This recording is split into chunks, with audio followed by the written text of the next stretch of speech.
I'm Matt. I'm Shane. And if you like what you hear, make sure you hit that thumbs up button real hard. And make sure you subscribe to Comic Movie Marks. And also click that little bell for all of the notifications. Whee! Always remember, If Trailer Trash can do it, anyone can do it.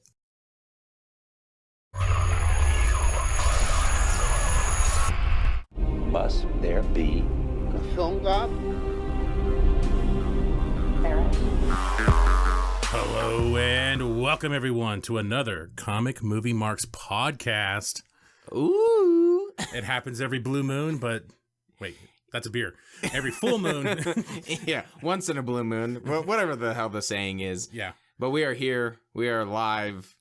And we have a very special guest. The man himself, the myth, the legend, Mr. Remember that? Mr. Film GOB himself. Hello. Keeping it simple and straight. All right. Yeah, we like it. It's perfect. It's another, I'm on my another stop on my podcast tour that I've been doing this year. So it's time to come on to the Comic Movie Marks show. Hell yeah. Yeah, it's great. We the really Lex Express, but the GOB Express. Right. We really GOB appreciate Express. you coming on and linking up with us. Glad we were able to get this done. I remember I was thinking, how did I meet these guys? I think it was just I was searching for Snydercut videos, and I came across you guys. And in your first video I watched, you guys, you're like, we're Zack Snyder fans. I was like, subscribed. Oh, I think I do remember. Yeah, that I think I remember your first comment was something along those lines of, "Oh, fellow Snyder fans, subscribed," or something along those lines, and we were like, "Hey." He knows we exist. Because that's the one where I think I said I'll get down on my knees and do certain things and stuff like that. I think that's the one. There's so many of them, so I'm not sure. Yeah, and I've met quite a few, like Lantern 2814 and a whole, I love how we just kind of find each other. We just kind of our content are very similar in some way, but very different as well. So I love finding people that way on YouTube. It's definitely a unique situation. What we were trying to accomplish in this was actually trying to build kind of a community. When we originally started doing a podcast, we did an audio only podcast for a while, and that got pretty much nowhere. But this got a little bit of an uptick to it. Debatable, but Yeah, go on. Yeah, I mean, it's higher than zero. So, but that's what we always wanted, was kind of like a little bit of a community thing, something that people could talk and still have a discussion for the most part. Yeah, I mean, a podcast is like the way to go, because a lot of people are saying you really need to get a podcast out there. I've been wanting to get one done, but just being on my own is kind of difficult, so it's kind of boring as well. I would like to get a podcast done sometime. I used to do one that, like, when I first started YouTube, I did have the Gobcast. That's what I used to call it. And it would just be like weekly news, just regular news, movie news. And that was it. And there'd be a review in there as well. So it'd be like a 10-15 minutes. I'd rather just kind of do videos, short videos, get them out there. Yeah, we found the most success to be on YouTube. We were just taking, there's been so many, I guess, different iterations, but we would just take the podcast audio, upload a couple pictures to it, very basic, and then throw it on YouTube just to kind of get our name out there. But initially, our focus was on the podcast. We'd have several different topics on the podcast itself, and then we kind of released it that way. Then we started chopping up some of the topics into YouTube videos, and it's just there's a lot of YouTube channels as well, but for some reason it's incredibly difficult because there's so many podcasts to get known, to get reviews. At least for us, that's what we found. We were growing on YouTube, and yet our stuff on iTunes was staying stagnant. And we also weren't even sure if the stats we were getting were accurate, because we had stats from literally all over the world. People in China were listening to us, apparently. Yeah. But yet we couldn't get we got 11 reviews by the end of it, and that's really is the key that we found, is you have to get more reviews so that you can end up getting ranked, and then you end up as a suggested podcast more frequently for people, and that's how people find you. But it was so difficult to grow, and so that's why we just stuck with the YouTube thing and continue to grow. And it was amazing just kind of how the community has evolved, as we talked about, just finding each other, whether it's on Vero or now, even I guess on Twitter, we've exchanged contacts with different people. Chris Wong, you know, we did a live podcast with him, or live YouTube show, I guess. Yeah. So it was really cool that all these people existed, and like you said, we all have different styles, but we you know, all just kind of talk about kind of the same thing but deliver the message differently. Yeah, I did watch the Chris Wong one. Who else is on your list that you want to get on the show? Definitely probably Film Junkie, and Yeah. I'd probably say is one of them. And he's the one that's on our time zone. It should be the easiest one. We just haven't quite reached out because we're still trying to figure out we kind of keep not really talking too much about it, but like, you know, we have some big projects that we try to do, because like we did the Donner, the history of the Donner cut, and we did a couple of those Zack Snyder myth busting ones as well. And we have more of those planned, more things like that planned, kind of those bigger videos and that are like 45 minutes, maybe to an hour type thing. We have more of those along, and we're trying to work on those off to the side and still try to do other stuff as well. So it's just kind of bouncing back and forth and and we're terrible at like multitasking. So, so it's really hard to focus on like one thing into another. And we're hopefully trying to do those as well. And hopefully we could branch out and do more of those bigger videos. Yeah, you've got some good content coming up, because you guys are going to the Snyder event, the director's cut event.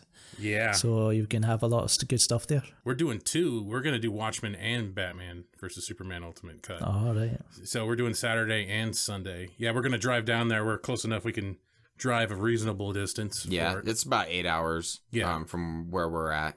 And yeah, so we just got that all figured out on a whim yesterday. So totally random, but super excited. I mean, I felt like a kid getting ready to go to Disneyland. It felt like a Comic-Con. I'm not going to kid. I started thinking about it. It felt like it was going to be like a Snyder Comic-Con. Right. That's exactly how I thought of it. Perfect. Because I figured we'd be walking around. There's going to be people wearing either Batman versus Superman shirts, Man of Steel shirts, Comic Movie Mark shirts, you know.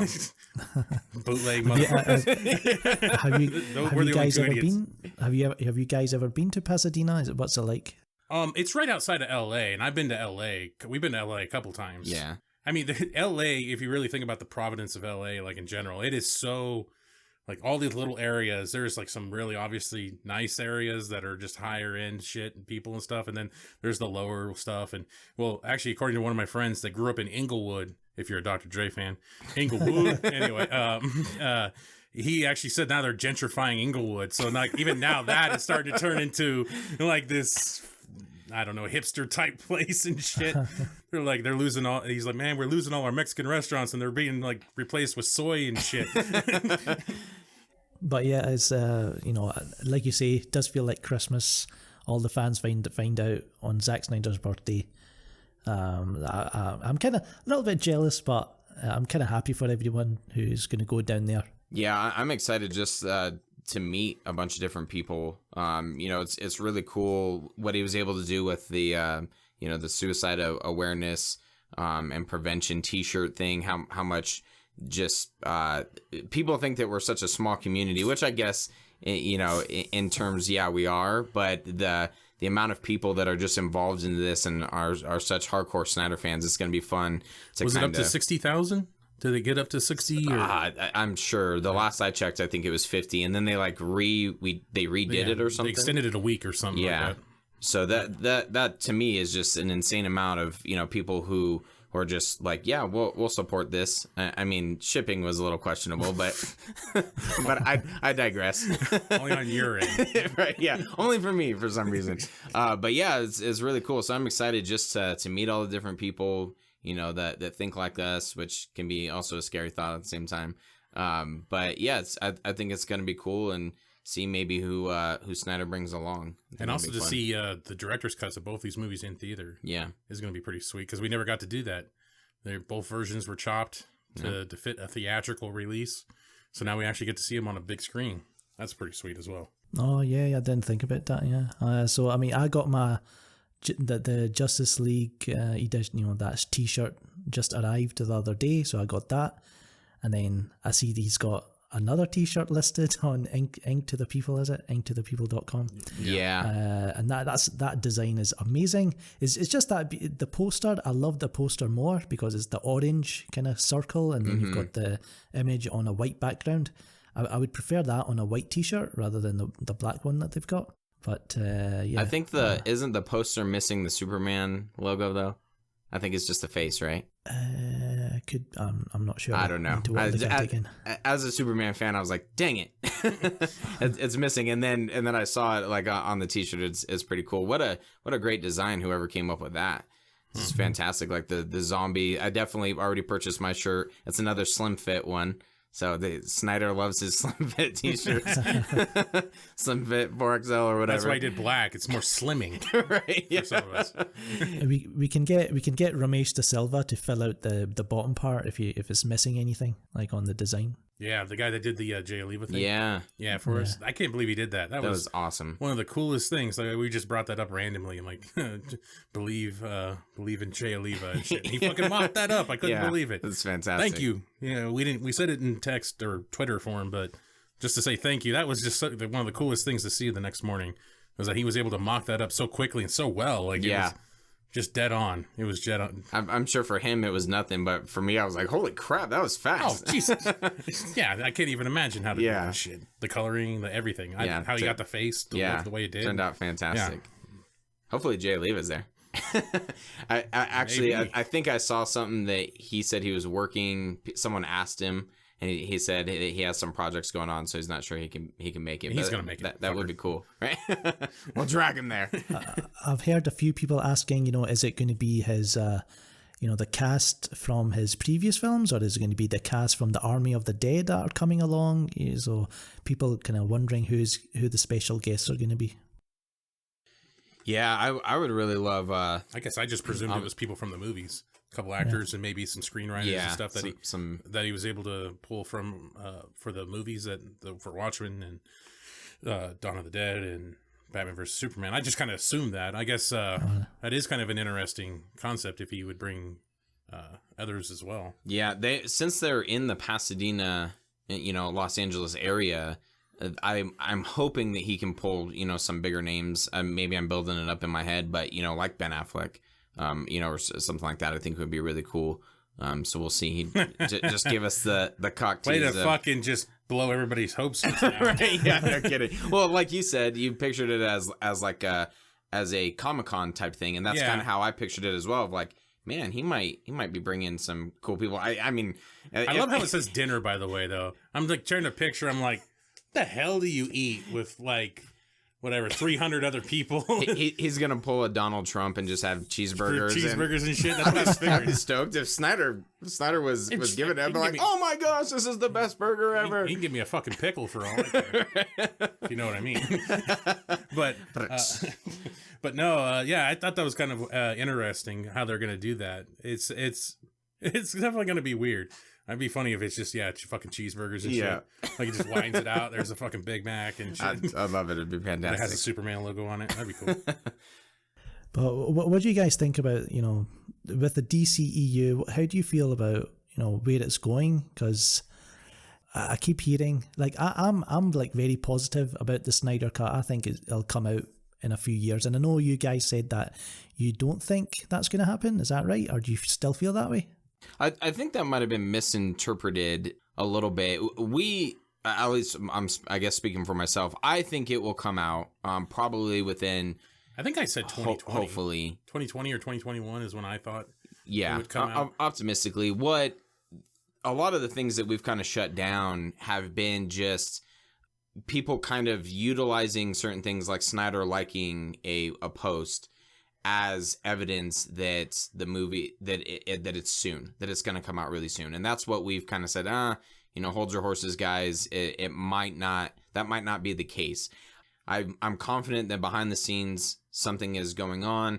It'd be a dumb move for Warner Brothers to just deny us this, that they can capitalize on so much money right now that I hope and I think optimistically it will be within the next couple of years. I just don't know if some of the things that have come out on social media are evidence to support that. I was just thinking, because usually I do ignore that kind of stuff as well, because but when someone posted that image of Eli Snyder and he says things are coming, whatever, and then Chris Wong tweeted it, and that got like a few hundred retweets and likes, and I'm thinking, I can't ignore that. I kind of got caught up in it, so I'm just thinking maybe I get my hopes up as well, just like any other fan, but maybe this time, again, like you say, maybe in the next few years. I definitely think it's coming in the next few years. Because the thing is, like they say Warner Brothers, they're not that interested in linking the movies, as a universe, or they're playing it down. I mean, they've said this in 2017 as well, so it's nothing new. So if they don't care about the kind of universe side of things, why not just release the Snyder Cut?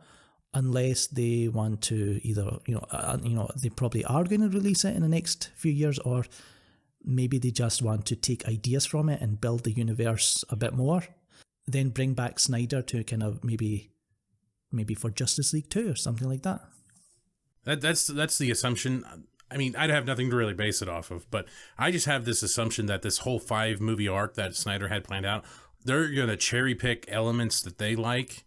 Yeah. And I really do feel like they're going to try to use them. And maybe some of his, like Justice League, may make people question some of these things and like, oh, you just took that from the Snyder movie and stuff like that. It wasn't like an original concept, but yet you guys wanted to downplay it, remove him from the situation and act like it almost never even freaking happened. Like they still, even now, it's amazing how much they'll respond to certain things so quickly.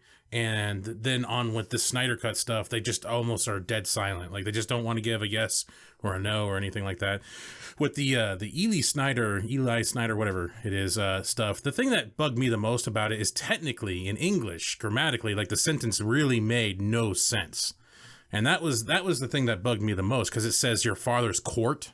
If I'm just, some generic white dude, as or some people might like to say, if I'm just some generic white guy, that reads that, I'm like, what the hell are you talking about, father's court? Like, I think I even made the joke in the live stream, like, what are you talking about? Did he not pay a parking ticket or something? Like, That's the thing. And then like you go into it and it says a vision of your father, not your father's vision. Like, I have a couple friends at work that Spanish is their first language, and it's like I showed it to them and like, oh yeah, this is just bad Google Translate, because corti is cut and court in Spanish. It means both things. So they put that in, and the Google Translate just translated to court instead of cut. And then obviously, vision of your father is supposed to be your father's vision. It's just, and that's how Spanish works. It's usually it's turned opposite of what English is. I have a guy in my work that says tortilla flour all the time, because that's just how his language is. That's how he translates it in his head. So that was the thing to me. Like, if I'm just looking at it, I'm like, that technically that sentence really doesn't make any sense. And it doesn't say anything about Justice League other than we've been waiting 2 years. And we can presume that means Justice League.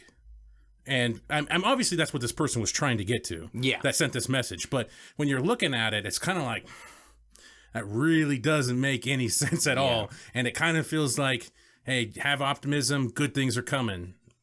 It seems kind of like a generic answer. Right. That's exactly what I took from it as well, is he doesn't flat out, like you said, he mentions your father's vision, as opposed to just coming out and saying, do we have anything with Justice League, with your father's version of Justice League? It's not cryptic, but it definitely is, leaves it up to the imagination a little bit. And Eli's response seems like a very just political, generic response of like, oh yeah, good things are coming. He might just be talking about, and maybe this is me being a pessimist, but he could just be saying, oh yeah, great things are coming. He's working on some cool stuff. Like it could just be very generic political answer, as opposed to, oh yeah, I would believe it more if there was a flat out question and then an answer to that question. If it mentioned cut in Justice League and that was his response, right, I'd have a completely different response. Yeah.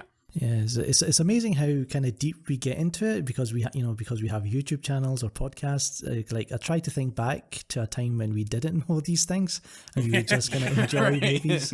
Because now, with like Ezra Miller, he can't, that interview that's been going around for the past few days, even though it came out last year, he was promoting the Harry Potter film, and he goes into, how much he's looking forward to the Flash movie, and then I was just like, oh, this is, at first I got excited, but then he's like, oh, we're not going to do it until we have a great script. And I was like, oh, Ben Affleck, he's like the new Ben Affleck. Oh man, yeah, no kidding.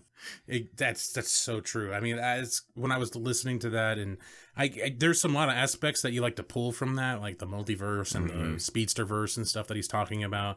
And this is going to be one for the fans. But then, yeah, when you think about it, wait for a good script, even I don't like that, so take it back out. And it does sound a little deja vu. Yeah, it's funny that you mentioned, there was a time that we weren't so like into this. There was a time. But that we weren't just picking apart everything that gets said or written. And I feel like for me, that might be detrimental in the way that I view a lot of the future DC movies, and maybe why. And I wanted to ask you this as well, what your take was on Aquaman. Because for me, I didn't really care for it all that much. And, I got... And that's Shane, by the way. Yeah, this is Shane. And, and a lot of people were in the comments were kind of frustrated. Like, how could you not like this movie? And I feel like it's because I'm still wanting and like grasping for something that feels like a Snyder movie, and just not getting that with Aquaman. This is just my opinion. And I feel like because there's still a glimmer of hope that we could have, maybe Snyder's cut or elements from Snyder's cut used as canon, that if it doesn't service that, then I'm going to be kind of disappointed. So what was your thoughts on Aquaman? Aquaman I did enjoy. Like, I think the first half of the movie, I was like, this is fine, it's good. I wasn't kind of blown away by it, but I thought the second half of the movie kind of really went up a gear, and I was like really impressed with it. But yeah, I do agree, it's not, I do, part of me does wish, that Snyderverse kind of, aesthetic and everything was still present in all the other movies, and they were all going with that kind of plan. But, then there's another part of me like, well, even if Snyder was still part of this universe, like if he was still part of Warner Brothers' plans, I can't see every other director trying to match his vision. So I cannot, I'm quite happy with what James Wan has done with Aquaman. So I was quite happy with it. Visually, for me, Aquaman, I thought did really well. It was just this kind of inconsistent dialogue, I think, was my biggest thing. Like, you go from Man of Steel, Batman versus Superman, even Wonder Woman to some extent, to most extent, really. And like you seem to get these great writers, great screenplay guys up on this thing. And then Aquaman comes around, and it kind of feels like a huge departure in how the dialogue is delivered and how it's said and its actual impact on the story. So I kind of feel like that was the big departure for me overall. And also the soundtrack was just odd. It was really, really fucking odd. All of a sudden Toto or whatever the hell, fucking Pitbull and shit. Right. I still love, there was someone so dedicated in our comments to prove us wrong. Oh yeah. That song meant everything to that movie, and that it was perfect for the movie, that they needed to have that in there. It describes Aquaman to a T. And I'm like, hey, Bare Naked Ladies 1 week has Aquaman in it too. And like, they're sending me fucking verses and everything. And I'm like, and I start sending the verse of the Bare Naked Ladies 1 week one. Like, I'm Aquaman, I take fish to the dish. And I was like, fucking, like all this shit. And then I'm like, it's the point is that it's the guy, like, he does Bud Light commercials, for fuck's sake. Like, why is this all of a sudden inserted randomly into the movie? That was my thing. Maybe the song has some great deep meaning, but it's still done by fucking Pitbull. Yeah, I'm a big like Depeche Mode fan, and when the Depeche Mode song came on, I was like, I don't know why he chose to use the song. When Black Manta is building his helmet and stuff, like his weapons. So I was like, I love the song, but I don't know why it needs to be in there. Oh, yeah, exactly. Yeah, there's some questionable. I feel like the dialogue was just one aspect of it, but when you have movies like Man of Steel and Batman v Superman, and like you said with Aquawoman, wow, with Wonder Woman, there's so many. There's dialogue. There's the aesthetic to it. There's the score. Until I started watching those movies, I never paid so close attention to the score, and now I do in every single movie. It's something that I look forward to seeing how well it plays on screen. And there's just so much that was different from what we're used to with Snyder movies, and you know, maybe I need to be a little bit more open to change, but it felt like they were trying to force it in a completely different direction. You know, we had the comedy, which is fine. I'm okay with that. And I think visually the movie looked awesome. And James Wan did a fantastic job. It was so different from what I was hoping for. So it'll be interesting to see, you know, with Shazam and some of the other movies that are coming out pretty soon for DC. I'm curious how I take them, you know, and how I perceive them. Shazam's going to be interesting. I'm intrigued in Shazam to see how they do it. Is it just going to be? I don't know. I'm curious on how simplistic it really is going to be. Is it going to be a little bit deeper, like Big? I mean, not that Big is the most deep movie ever. Still a 13-year-old guy that fucks a 13-year-old kid that fucks a grown woman. But still, in this, I'm just curious how they're going to go the route. Is he just going to flaunt his powers and he's going to get his ass whooped by Dr. Savanya at one point? Then he's going to have to kind of rally back up again and just go and save the day. Is it going to be that simplistic in the overall scheme of things? Yeah, the new trailer's coming Monday, and that's what I've heard. So, I'm kind of questioning if I even like, do I want to see this new trailer? I think I've seen enough that I think, yeah, I'm going to go and watch it. So, I do like the kind of look of the film. I like the kind of cast that they've got. I think they're going to have a few surprises that I'm looking forward to. So, yeah, everything looks fine to me. Speaking of Captain Marvel, how when are you gonna go see that one? You got your tickets day one? Oh, you bet I'm going to be there day one. No, I'm not going to be there. No. I stopped watching Marvel movies after Civil War, and then the next ones I watched were Black Panther and Infinity War, and you know, I was like, so I thought maybe this time I've taken a break. Maybe these ones are going to be good, and it was the same old crap. So I'm not interested anymore. So I have a question for you. What is your favorite MCU movie? We're gonna make you put you on the spot. We're gonna make you say it now. I do like the Phase 1. I don't mind the films in Phase 1. I remember watching Iron Man. I remember I was in Pakistan at that time. I remember just visiting my kind of relatives there, and my cousin, we kind of drove about an hour to the nearest cinema, and Iron Man was playing, so we thought, let's watch it. So I remember that as an experience, and I don't mind Thor. I just don't like the kind of the more comedic characters in that. But I love the Incredible Hulk, and I love Captain America: First Avenger. So yeah. I think. So I would say First Avenger is probably my favourite, and probably maybe tied with Iron Man and First Avenger. Yeah, Iron Man is definitely, I'm pretty sure unanimously between Shane and I, it was our favorite. Yeah. To me, that blends the character so well to make you believe like Robert Downey Jr. is Tony Stark. I always felt that. But then they kind of messed it up later on. They just turned him into whatever he needed to be to fit the plot and shit. But yeah. That first one, though, is outstanding. The comedy in that one, like, I'm not a huge like comedy and comic books thing, but that stuff is just top notch, and it feels very genuine. Yeah, I don't know why, but like one of my favorite jokes in that is when the girl comes up to him. You remember me? And he's like, nope, and he just walks right past her. It's like one of the fucking funniest things. I think the thing about the comedy in most really of Phase 1, particularly with Iron Man, is it doesn't feel scripted. It feels natural. It feels like that's what the character would say, as opposed to waiting for, you know, like Thor Ragnarok, waiting for the punchline to hit. Yeah. You know, we laughed at a couple things as Ragnarok, but that's just because it was that dumb physical comedy right. shit. Yeah, exactly. That you and I have completely admitted we're completely immature about. Yeah. We grew up on Jim Carrey and stuff, and like, so when we just see Mark Ruffalo dive out of the ship and just fucking face plant against Rainbow Road or whatever the hell that is, and he bounces and skips like a stone a little bit. I don't care funny. Who you are, or with us anyway, we're gonna fucking laugh because that stupid shit we love.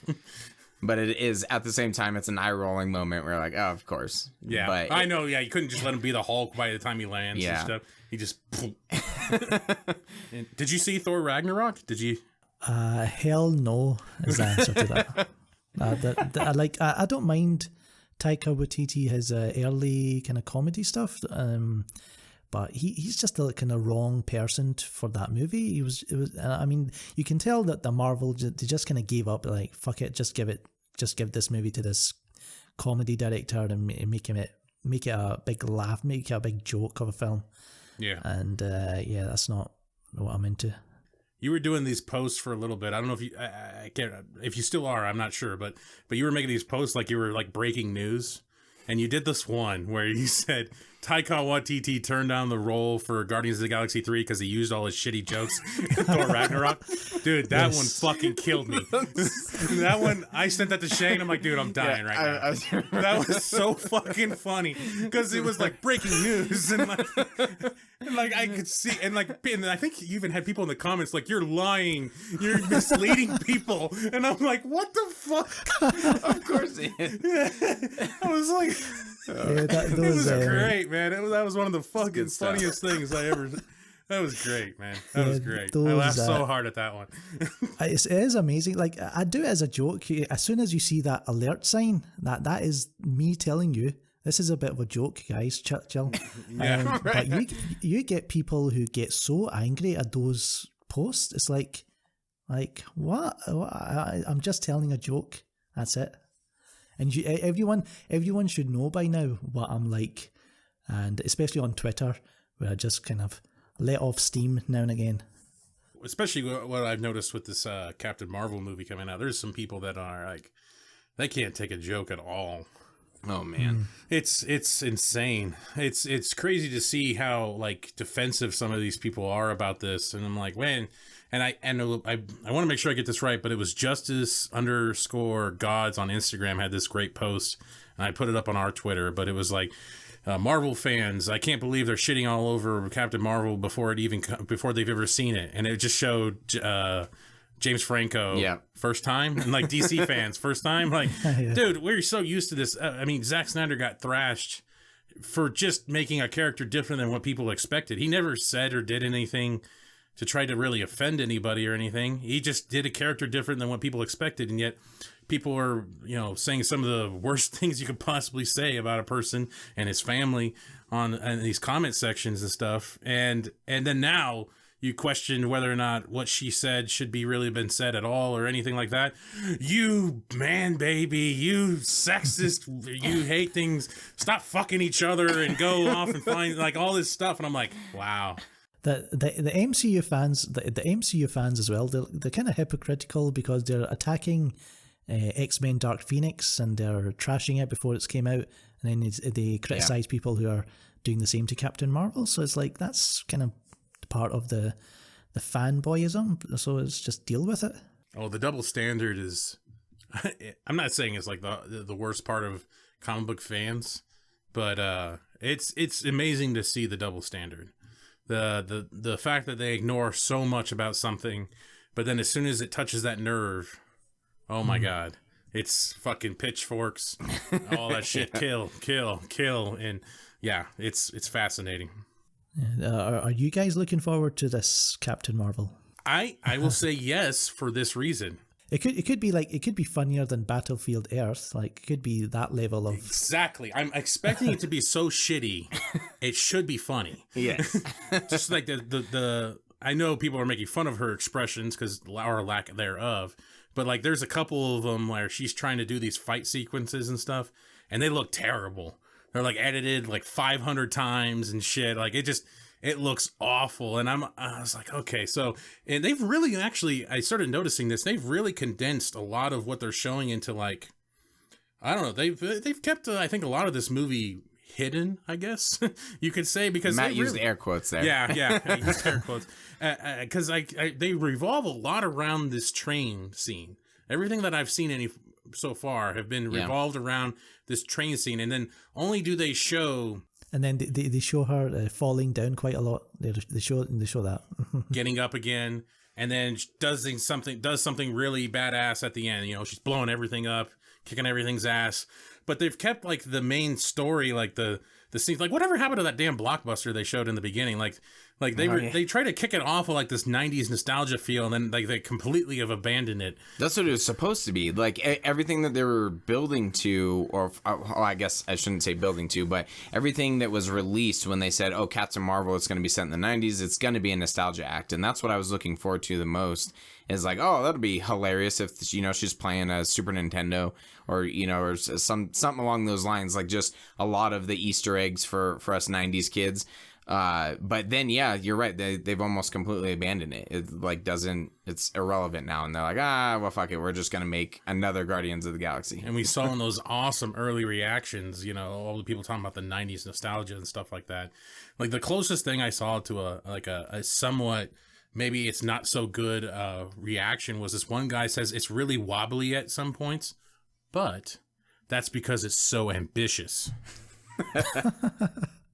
Yeah, the early reactions that came out was like, yeah, I watched it and it's a good movie and it has moments, and yeah, the cat. Oh, the Goose the cat. Oh man! Do you know they live streamed the cat? You know, the live stream. It was like an hour-long live stream of the cat. Is this an just alert by you? Around. Is this an alert by you? Are you fucking with us?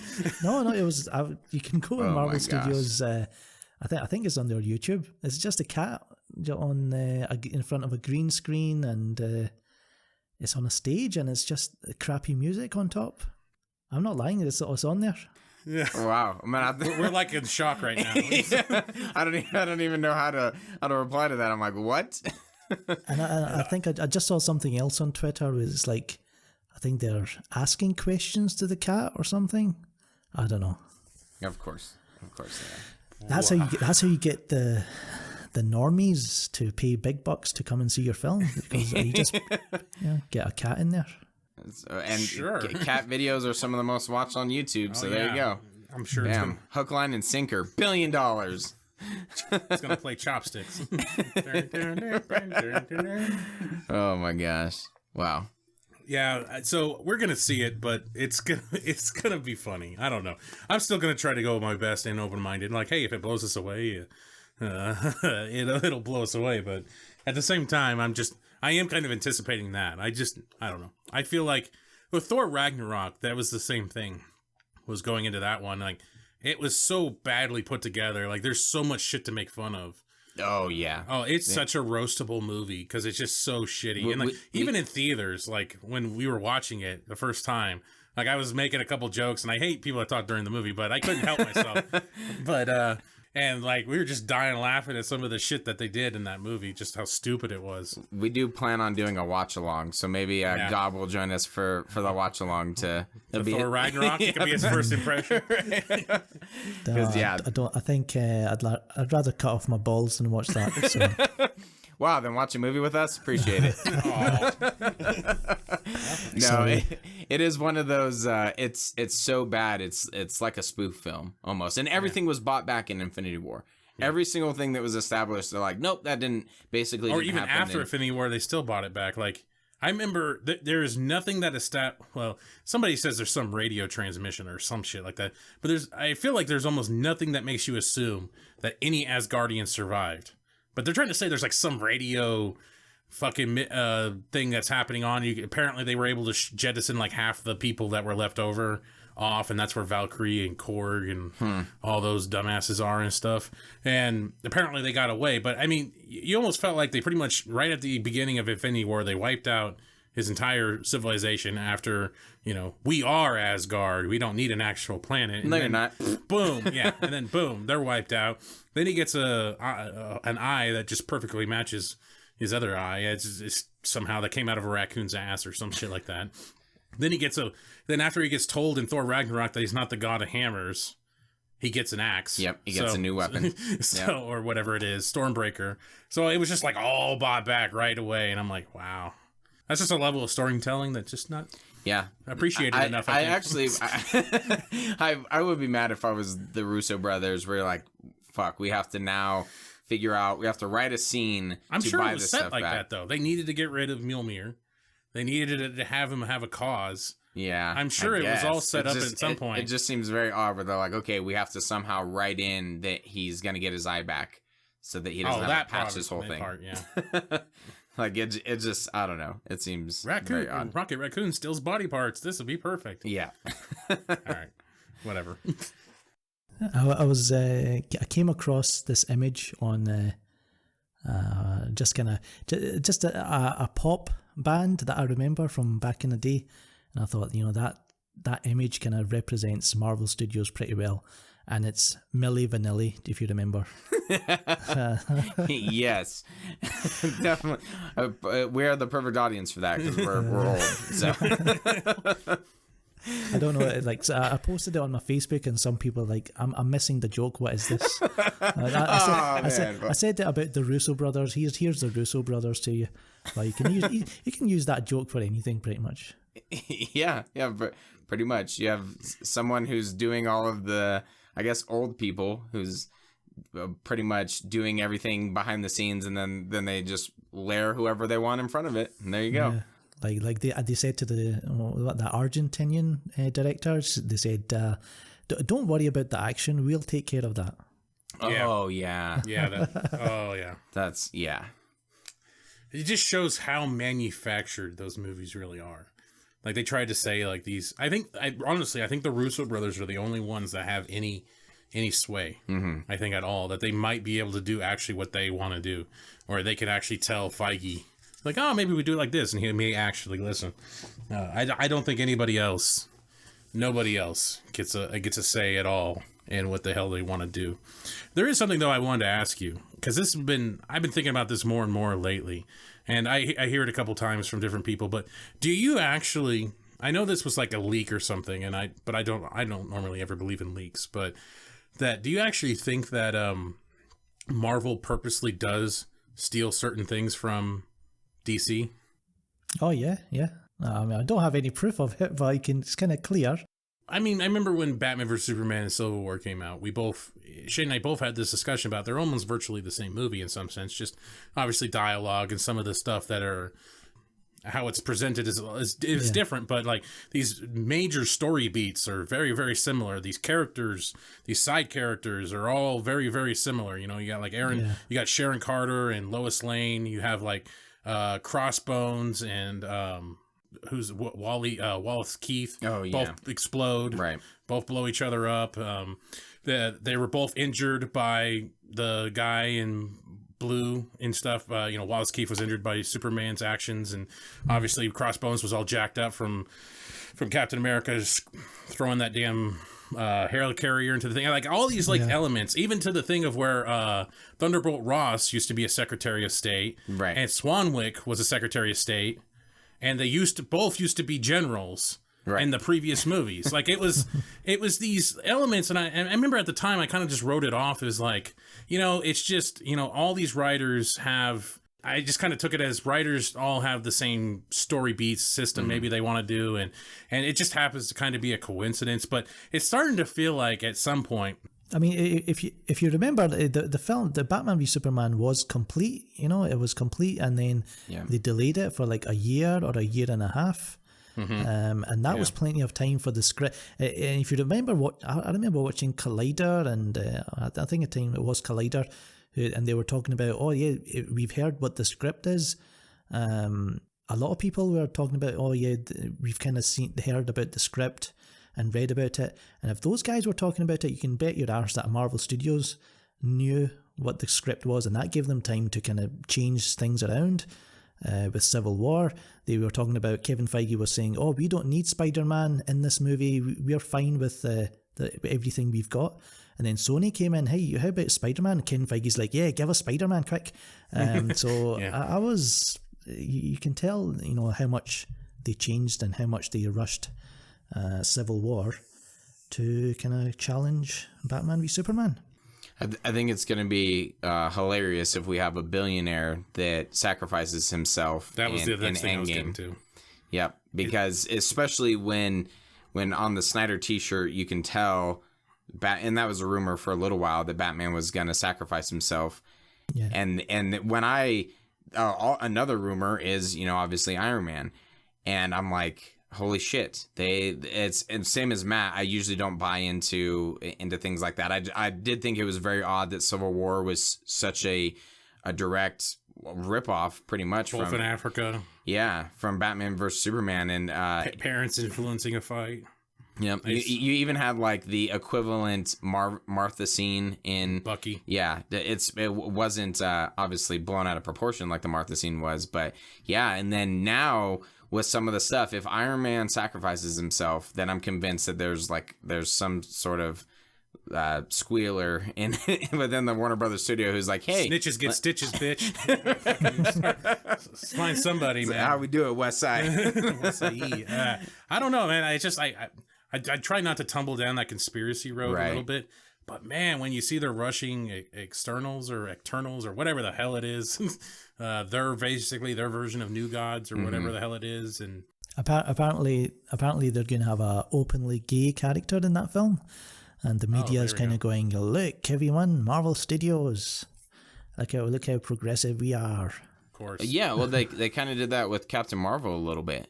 It's happened a ton of like.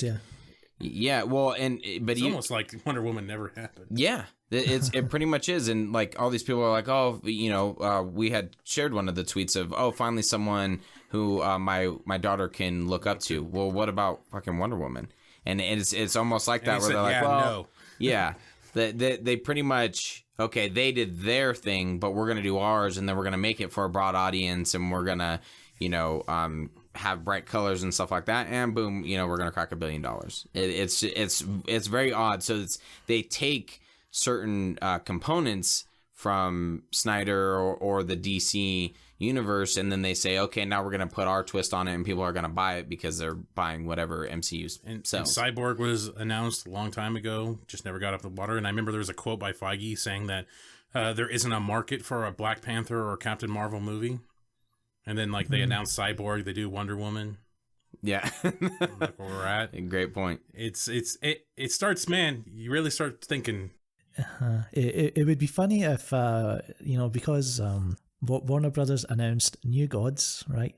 And Kevin Feige they're like, oh, we've got Eternals coming up, right?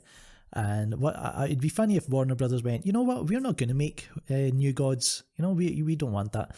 And Kevin Feige's like, shit, I'm left with the Eternals who are going to be it's going to be Inhumans all over again. Right? Yeah, no kidding.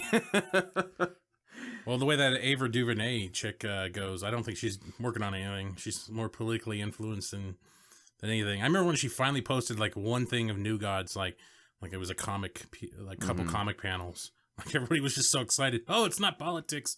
Yay, she's talking about it. What does that mean? And then she just never came back again. Yeah. I'm like, well, shit. Yeah, that would probably go the same way as Steven Spielberg's Black Hawk film. Yeah, that's like they announced all this random shit, and none of it makes any sense anymore. Like it just, it's still hard for me to believe they're making a solo Joker origin movie. Like I never believed when that was rumored or whatever. I did not believe it because I'm like, that sounds ridiculous. And even now, we've seen them, I still don't believe. It just seems so random. It's just like they have a fucking dartboard, you know that part in Dark Knight where they're like, oh, you're getting close to finding the Batman. He's like, yeah, and he throws it, and there's a picture of Bigfoot and shit like that. I think that's what they do. They just throw in okay, Joker, he's cool, let's do that. That was just so random. Who came up with that project? I don't know. It's most of the stuff that they're doing right now. It's like they've abandoned the core of Justice League, and they're like, Birds of Prey, yeah, sounds good. And then we're gonna do Suicide Squad 2, and now it's fucking random. Well, Sujihara, I think, just came out with I think it was Sujihara that just came out with a quote saying that Aquaman showed that we don't need to rely just on Batman and Superman for movies or something like that.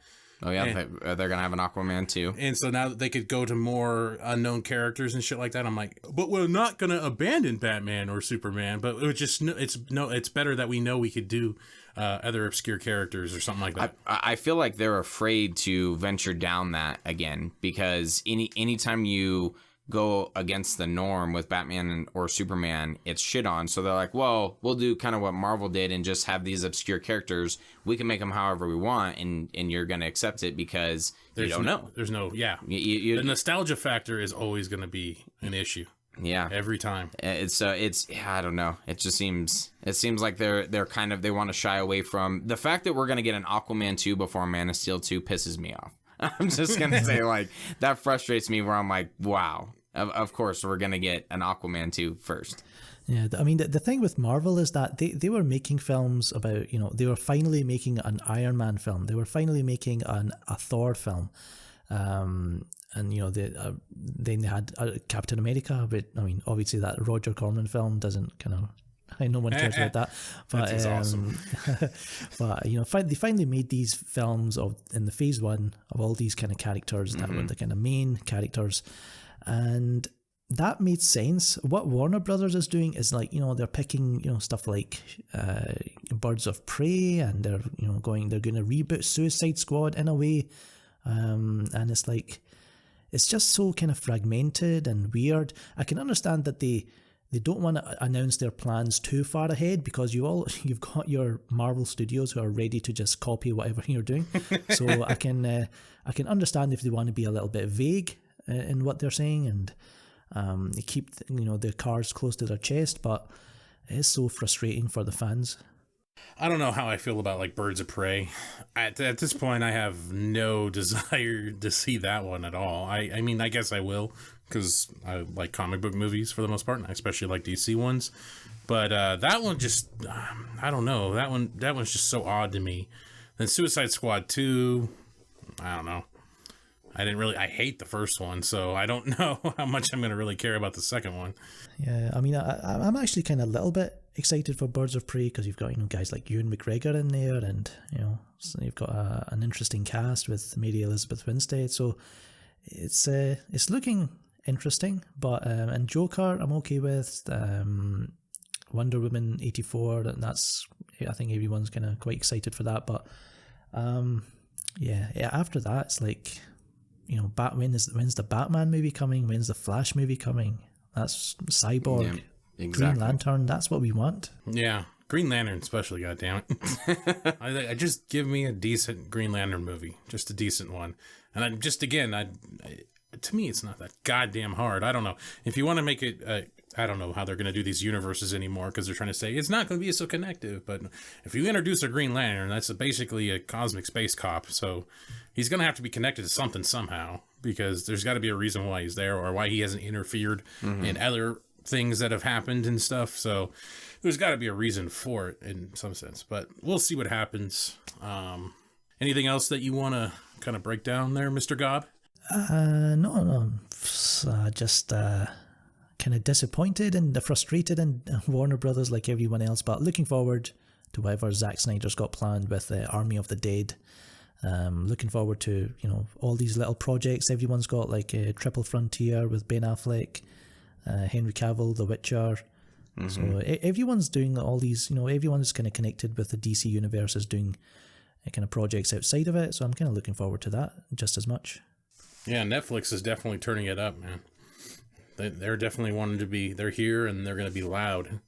And all these people that Hollywood may not have faith in. I see Steven Spielberg is unhappy with, the kind of influence of Netflix at the Oscars and all that. Yeah, because wasn't that Roma movie? Didn't that win a couple things, and that was like a Netflix movie or something like that? I think.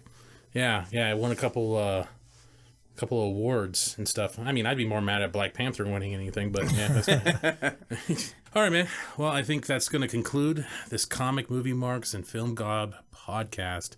Fantastic stuff, man. We got to do this again. We're hopefully we can do this again sometime soon. Sure. Yeah. Cool. Yeah. Well, thank you very much for coming on, and even with the time difference, because we're on the West Coast. Yeah, we made it work. You're on the other coast. Across the world. Yeah, across the pond, as they say. Yes.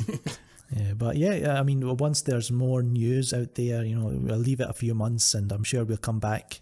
Who knows? Maybe the Snydercut will have released by then.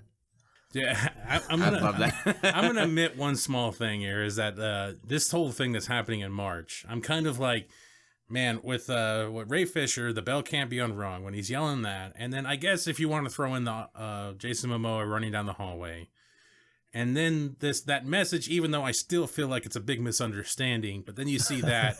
And then you see this thing where he's talking about specifically his director's cut. That's what he calls it, too. Yeah, his director's cuts. And there's been nothing but release the Snyder Cut pushed for years now. And he specifically is talking about cuts. I can't say that I'm not expecting him to say something. If I'm not that he's going to announce it or anything, but I'm hoping he'll acknowledge it. Yeah, like hey guys, by the way, I got it right here. It's in my hand. Let me put it in the VHS player. Blow into it a little bit. Put it in. Tracking. Yeah, he wheels out that TV like substitute teachers did back in the day on the squeaky wheels and shit. And we're all 300 people just hover around the screen trying to watch it because. I can't say that I'm not thinking he's got a hint to it a little bit, like at least during the Batman vs Superman one. Like at this point, maybe this was going to happen in this point, you start acknowledging some of these things. So I can't say that at that point I'm not really looking forward. Yeah, it's my birthday on the 20th of March, so it'll be kind of be a good late birthday present if I hear about the Snyder Cut. Yeah. That'll be pretty awesome. No kidding. Oh, yeah. We'll be first to report back. Well, not first. We're always last. We'll be last. We usually are. But, yeah. It's going to be the first time that we're actually going to be at one of these like little events. You always see these people on Twitter saying, oh, I talked to Ray Fisher, and they said, oh, they should release the Snyder Cut. Or Jason Momoa screaming, oh, it's better. The Justice League is good, but the Snyder Cut's better. And like, you always hear these people say this stuff back, and you're like, I don't know if I believe you or not. But now we're the jackasses that are going to be there, and no one's going to believe us if he says anything. Right, yeah, exactly. I'm going to have to be like recording it, in private. Oh, I'm going to have, I have my little microphone that attaches the back to my phone. I'm just going, boing. The whole thing. Record the whole time. If it's you and Film Junkie and Chris Wong who are all seeing the same thing at the same time, then it's like, okay, I believe these guys. Yeah. Oh, wow. 3. He's going to have 3 certified. I'm not going to believe those 2 idiots. But if Chris Wong and Film Junkie back them up, then yeah. And it's got to be exactly the same. You better word it the same. If I hear any difference, you're fucking idiots. No. Well, we already are anyways, but I digress. Thank you again, Mr. Gob. Yes. Thank you, sir, for being on the podcast. Thank you. I hope to hear from you soon again. No problem. In case I don't see you. Good afternoon, good evening, and good night. Congratulations. You made it to the end of the video. You're one of very few to make it to the end. Yes, thank you very much. Make sure you hit that like button and subscribe to Comic Movie Marks Podcast and hit the notification bell. All these fucking YouTube channels say this shit, so I'm going to say it now. Yes, it's perfect. And if you want to hear our full podcast, you can check out our podcast on iTunes or any other podcast subscription service. Make sure you subscribe. Thanks again.